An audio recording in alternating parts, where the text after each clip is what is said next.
राजसूय यज्ञ का प्रारंभ वैशंपायन जी कहते हैं, जन्मेजय धर्मराज की सत्यनिष्ठा, प्रजा पालन में अनुराग और शत्रु संहार देखकर सारी प्रजा अपने आप अपने अपने धर्म का पालन करने लगी।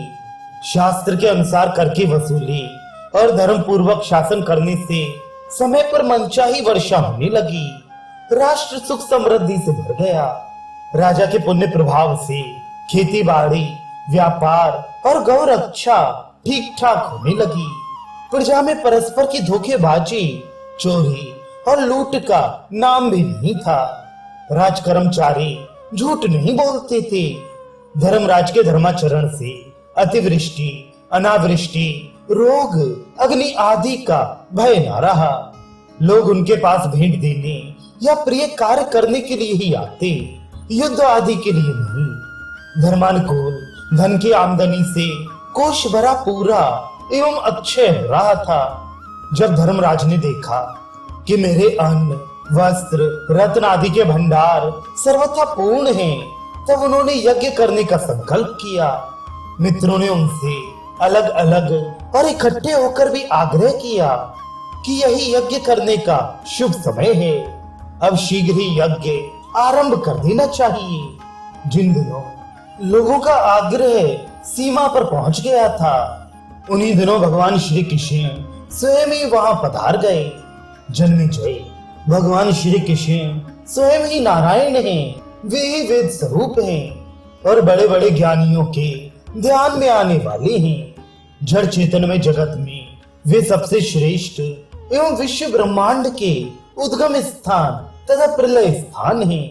वे भूत भविष्य वर्तमान के स्वामी, दैत्य नाशक, भक्त वत्सल एवं आपातकाल में शरण देने वाले हैं।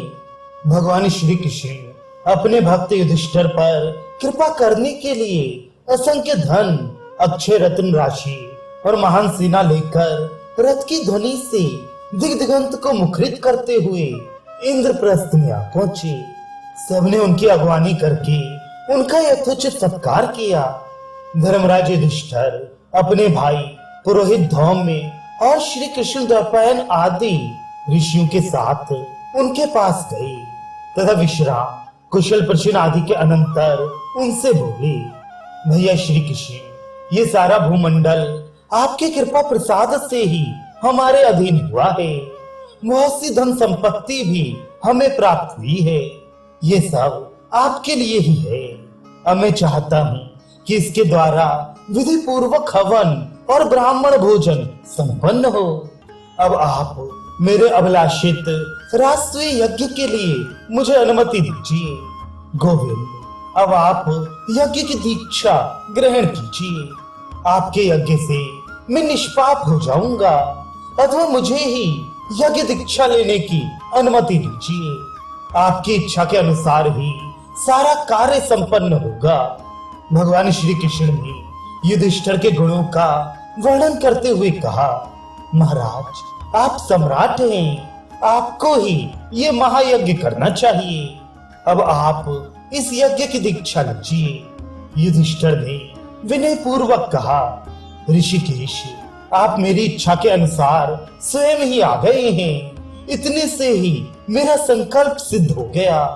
अब यज्ञ संपन्न होने में कोई संदेह नहीं रहा।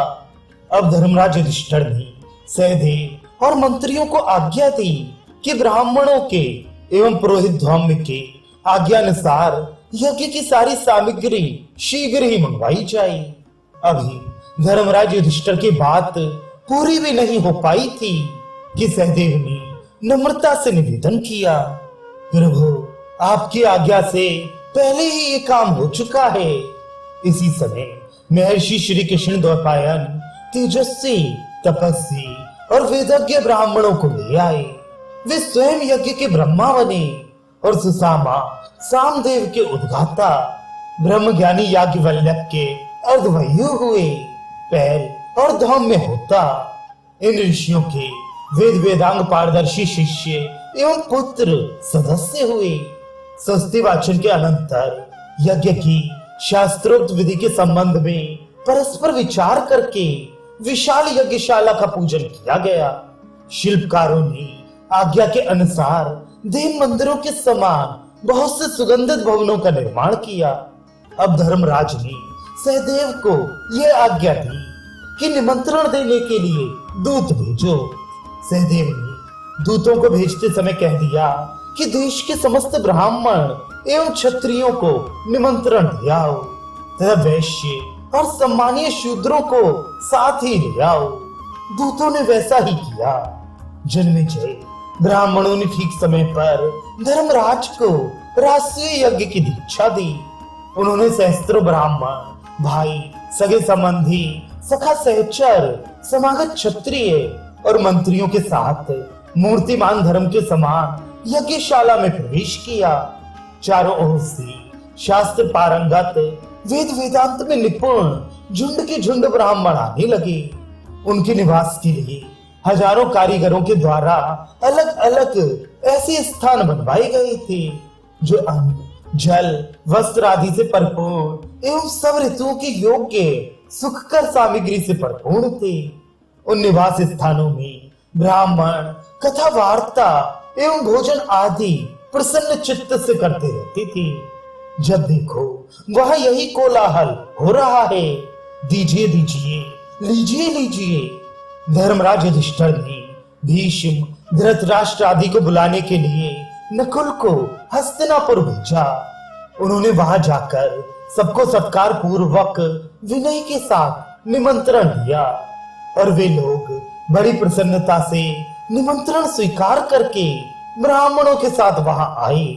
पितामह भीष्म, आचार्य द्रोण, प्रज्ञा चक्षु धृतराष्ट्र, महात्मा विदुर, कृपाचार्य, दुर्योधन आदि सभी कौरव, गांधार देश के राजा सुबल, शकुनी, अचल, वृषक, कर्ण, शल्य, वाहिक, सोमदत्त, भूरि, भूरिश्रवा, शल, अश्वत्थामा, जयद्रथ, द्रुपद, धृष्टद्युम्न, शाल्व, भगदत्त, पर्वतीय प्रदेश के नरपति, वृद्धल, पौंड्रक, वासुदेव, कुंती भोज, कलिंगाधिपति, भंग, आकर्ष, कुंतल, मालव, आंध्र, द्रविण, सिंहल, काश्मीर आदि देशों के राजा, गौरवाहन, वाहिक देश के राजा, विराट और उनके पुत्र, मावेल, शिशुपाल और उसके लड़के सबके सब यज्ञ भूमि में आए।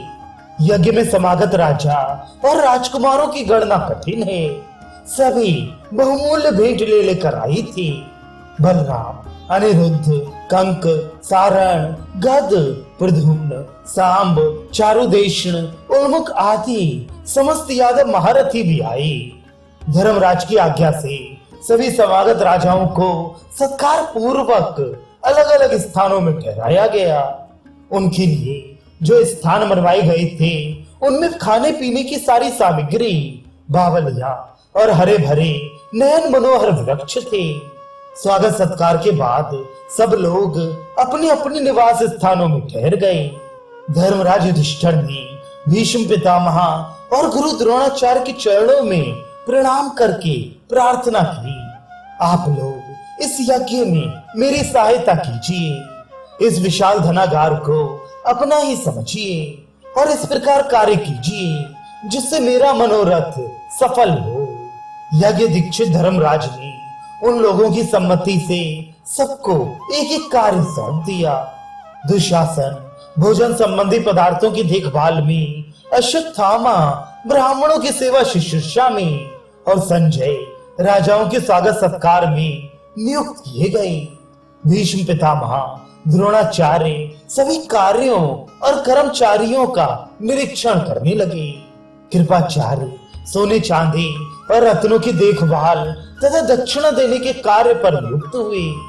वाहिक, धृतराष्ट्र, सोमदत्त और जयद्रथ घर के स्वामी की तरह स्थित हुए। धर्म के मर्मज्ञ महात्मा विदुर खर्च करने के काम में और दुर्योधन भेंट में आए हुए पदार्थों को रखने के काम में लगे। भगवान श्री कृष्ण ने स्वयं ही ब्राह्मणों के पांव पखारने का काम अपनी जिम्मे लिया। इसी प्रकार सभी प्रतिष्ठित व्यक्तियों ने अपने अपने जिम्मे किसी न किसी सेवा का भार लिया। जन्मेजय धर्मराज युधिष्ठिर का दर्शन करके कृतकृत्य होने के लिए वहां जितने लोग उपस्थित हुए थे उनमें से किसी ने सहस्त्र मुद्रा से कम भेंट नहीं दी। सभी चाहते थे कि केवल मेरे ही धन से यज्ञ संपन्न हो जाए। सेना के व्यूह, विचित्र विमानों की पंक्तियां, रत्नों की राशि, लोकपालों के विमान, ब्राह्मणों के स्थान और राजाओं की भीड़ से युधिष्ठिर के राष्ट्रीय यज्ञ की शोभा बहुत ही बढ़ गई। धर्मराज युधिष्ठिर का ऐश्वर्य लोकपाल वरुण के समकक्ष था। उन्होंने यज्ञ में 6 अग्नियों की स्थापना करके पूरी पूरी दक्षिणा देकर यज्ञ के द्वारा भगवान का यजन किया। अतिथि अभ्यागतों को मुंह मांगी वस्तुएं देकर संतुष्ट किया। सबके खा पी लेने पर भी बहुत सा अन्न बच रहा। उस उत्सव समारोह में जिधर देखिए उधर ही हीरे मोतियों के उपहार की धूम मची है। महर्षि एवं मंत्र कुशल ब्राह्मणों ने उत्तम रीत से घृत, तिल, शाकल्य आदि की आहुति देकर देवताओं को निहाल कर दिया। दक्षिणा में बहुत सा धन पाकर ब्राह्मण भी संतुष्ट हो गए। जन्मेजय कहां तक कहें, उस यज्ञ से सभी को तृप्ति मिली।